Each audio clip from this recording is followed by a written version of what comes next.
다 같이 묵상 기도 드리심으로 수요 예배로 하나님 앞에 예배하시겠습니다.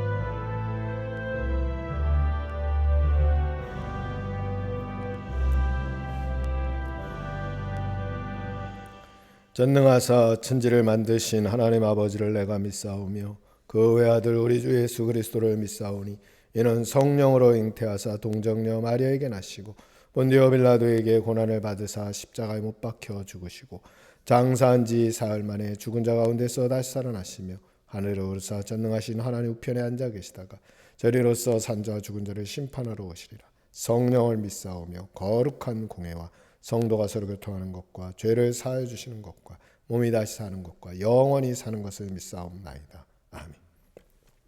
찬송 330장 1절만 찬양하시겠습니다.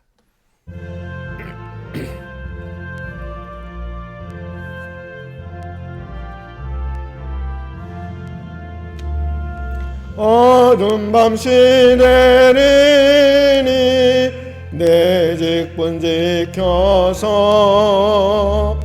찬이슬 맺힐 때에 일찍 일어나 해 돋는 아침부터 힘써서 일하라. 일할 수 없는 밤이 속히 오리라.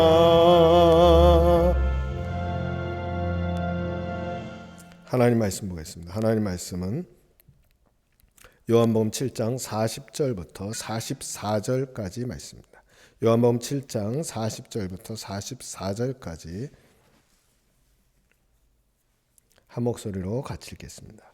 이 말씀을 들은 무리 중에서 어떤 사람은 이 사람이 참으로 그 선지자라 하며 어떤 사람은 그리스도라 하며 어떤 이들은 그리스도가 어찌 갈릴리에서 나오겠느냐. 성경에 이르기를 그리스도는 다윗의 씨로 또 다윗의 살던 마을 베들레헴에서 나오리라 하지 아니하였느냐 하며 예수로 말미암아 무리 중에서 쟁론이 되니 그 중에 그를 잡고자 하는 자들도 있으나 손을 대는 자가 없었더라.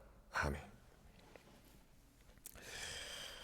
예수 그리스도가 누구냐라는 이 질문에 대해서 오늘 본문에 보면 이런 말씀이 있습니다. 그리스도라 또는 선지자 중에 하나라. 그런데 손을 대는 자가 없더라 이렇게 말씀하고 45절에 보니까 뭐라고 얘기하는가 하면 아랫 사람들이 대제사장과 바리새인들에게로 오니 그들이 묻되 어찌하여 잡아오지 아니하였느냐. 아랫 사람들이 대답하되 그 사람이 말하는 것처럼 말하는 사람은 이때까지 없었나이다 하니 바리새인들이 대답하되 너희도 미혹되었느냐. 당국자들 중에 바리새인 중에 그를 믿는 자가 있느냐. 율법을 알지 못하는 이 무리는 저주를 받을 자로다. 이렇게 아주 잔인한 그런 이야기를 하고 있습니다. 이 말씀은 원래 7장의 구조가 그렇게 이것을 이제 어느 정도 구조적으로 만들어가고 있음을 볼 수 있습니다. 왜냐하면 7장에는 예수님께서 친히 누구든지 목마르거든 내게로 와서 마시라 하는 이 말씀을 하셨지만 그 중요한 말씀 전후로 이 예수 그리스도의 말씀을 전혀 받지 못하는 사람들의 모습이 나타납니다. 첫째는 예수님을 이해하지 못하고 왜 명절에 예루살렘에 안 가십니까? 했던 예수님의 육신의 형제들이 나오고, 둘째로는 예수님에 대해서 수군거리는 당시의 순례자들이 나오고, 또 그 다음에는 예수 그리스도에 대해서 적대적인 그 유대 지역에 사는 유대인들의 모습이 나오고, 마지막에는 오늘 본문처럼 예수님을 잡으려고 대제사장과 바리새인들이 사람들을 보냈다 하는 이런 내용이 나옵니다. 그 중에 오늘 말씀에 보니까 앞서 말씀드린 것처럼 우리가 본문에 읽은 것처럼 예수님은 어떤 사람은 선지자라, 어떤 사람은 그리스도라, 이렇게까지 이야기하는 그런 상황 속에서 예수님을 그들이 잡지 않았다. 왜 그랬을까? 왜 예수님을 잡을 수 없었을까? 물론 성경은 그렇게 얘기합니다. 예수님 성경에 보니까 30절에 보면 7장 30절에 보면 이는 그의 때가 아직 이르지 아니하였다 이렇게 말씀하고 있지만 오늘 46절에 보니까 그들이 하는 말이 그 사람이 말하는 것처럼 말하는 사람은 이때까지 없었나이다.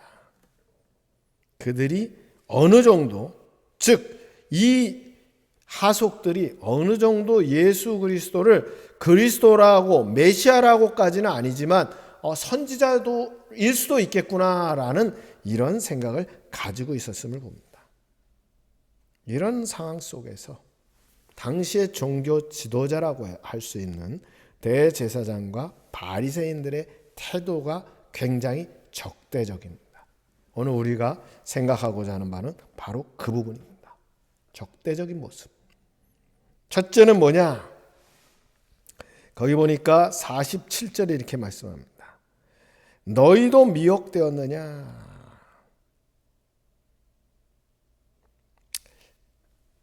이것은 뭘 말하는가 하면 정체성의 선택을 강요하고 있는 겁니다.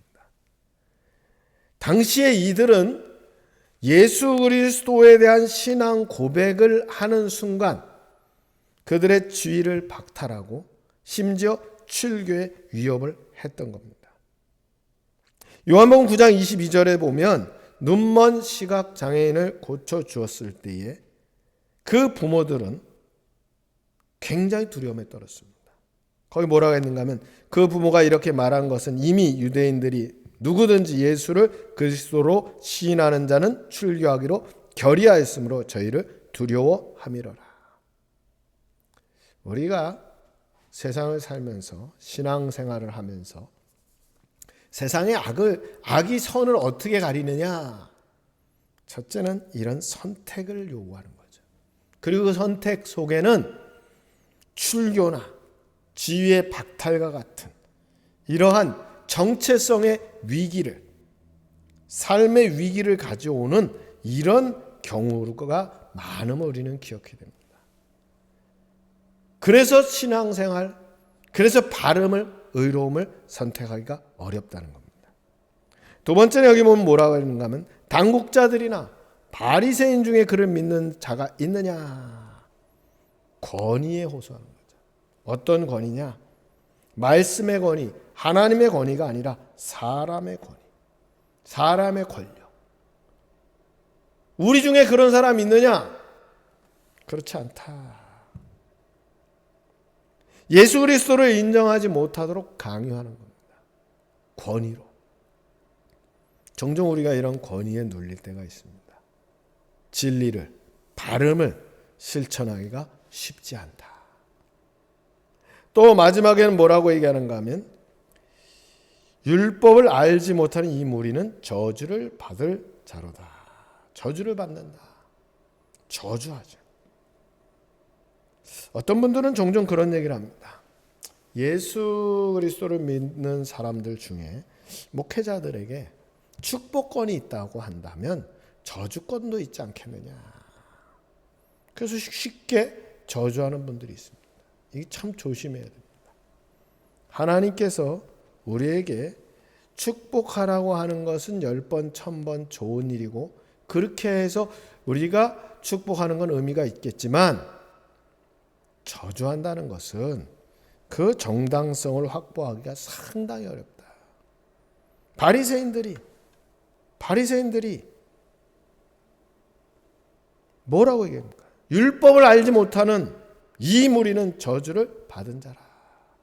오늘 우리가 이거 항상 조심해야 됩니다. 참 조심해야 됩니다. 요즘 교회가 이런 일이 있습니다. 어떤 사람이 교회에 이제 막 등록을 하면 좀 걱정이 되죠. 요즘 유행하는 그런 그런 이단에 의해서 온 사람이 아닌가 싶어서 이것저것 자꾸 묻게 돼요. 그러면 초신자 입장에서 기분이 나쁘죠. 다른 교회 다니던 사람이라도 야, 교회에서 나를 환영하지 않는구나. 기분이 좀 안 좋은데 교회를 떠나요. 안타까운 일이죠. 그러나 정작 그런 이단 집단은 어떠하냐? 그렇지 않다는 거예요. 다 받아들인다는 거예요. 쉬운 일이 아닙니다. 왜 이 말씀 드리느냐? 우리가 종종 비진리가 진리보다 훨씬 더 힘을 가질 때가 있습니다. 우리가 잘 아는 바와 같이 구약에 보면 북이스라엘 왕 아합 왕과 남유대 왕 여호사밧이 동맹을 해가지고 전쟁에 나가려고 합니다. 그래서 아합 왕이 400명의 선지자를 불러다가 하나님의 뜻을 물었습니다. 그때에 시드기야라는 사람이 철로 뿔을 만들어 가지고 이 철과 같이 이 강력한 뿔과 같이 당신이 싸워 이길 겁니다. 그런데 참 선지자 미가야 선지자는 와서 하는 말이 역대하 18장 16절에 보면 그렇게 말합니다. 온 이스라엘이 목자 없는 양같이 산에 흩어졌는데 여호와의 말씀이 이 무리가 주인이 없으니 각각 평안히 그 집으로 돌아갈 것이니라. 무서운 얘기죠. 흩어진다. 주인이 없다. 전쟁의 패배와 아합 왕의 죽음을 예언한 겁니다. 문제는 뭐냐? 이것 때문에 미가야 선지자는 감옥에 갇힙니다. 세상은 그렇습니다. 발음을 실천하고 발음을 전한다고 해서 세상 사람들이 우리가 잘못했구나. 우리가 잘못했구나. 미안하다. 이렇게 하면 좋겠지만 그렇지 않다는 거예요. 그럼 그렇지 않으면 어떻게 하느냐? 앞서 말씀드린 것처럼 정체성을 선택을 강요하죠. 그리고 그것의 속에서는 지휘와 출교 이런 그런 위협을 가하고 또 자신들의 권위로 짓누르고 또는 심지어 저주합니다. 이럴 때 우리는 어떻게 해야 될까? 비진리가 진리를 가릴 때 어떻게 해야 될까? 오늘 본문에 보면 니고데모가 나옵니다. 니고데모는 그렇게 얘기합니다. 우리 율법은 사람의 말을 듣고 그 행한 것을 알기 전에 심판하느냐? 참 날카로운 얘기죠.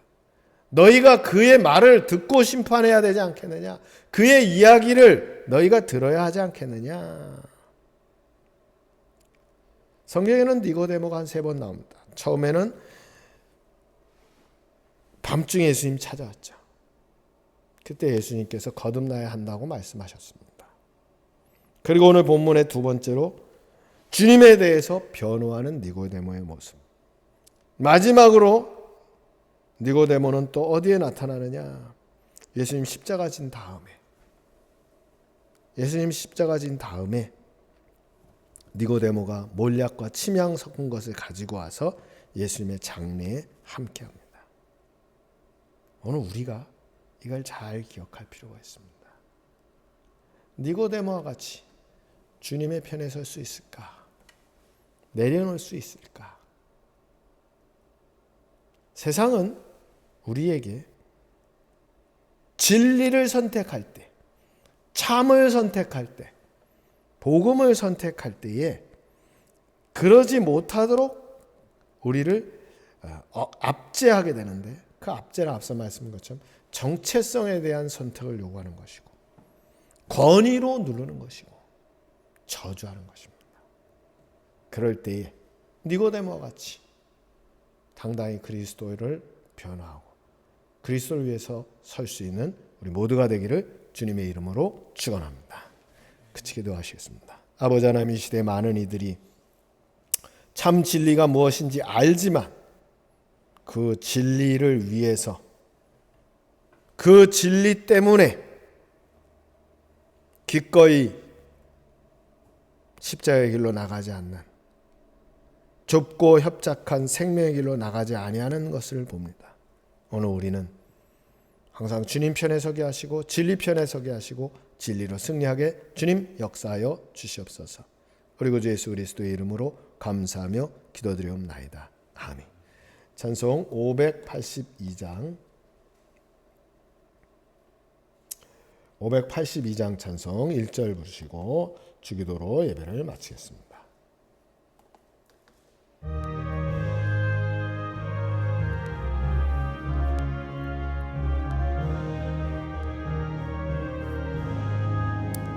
어두운 밤 마음에 잠겨 역사의 어둠 짙었을 때 계명성 동쪽에 밝아 이 나라 여명이 왔다. 조용한 아침의 나라 빛 속에 새롭다. 이 빛 삶 속에 얽혀 이 땅에 생명탐 놓아간다.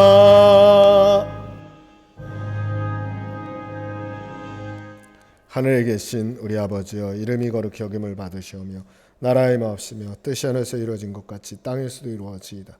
오늘 우리 기용할 양식을 줍시고 우리가 우리에게 죄진 자를 사해 준 것 같이 우리 죄를 사해 줍시고 우리를 시험에 들게 하지 마옵시고 다만 악에서 구하옵소서. 대개 나라와 권세와 영광이 아버지께 영원히 싸움나이다. 아멘.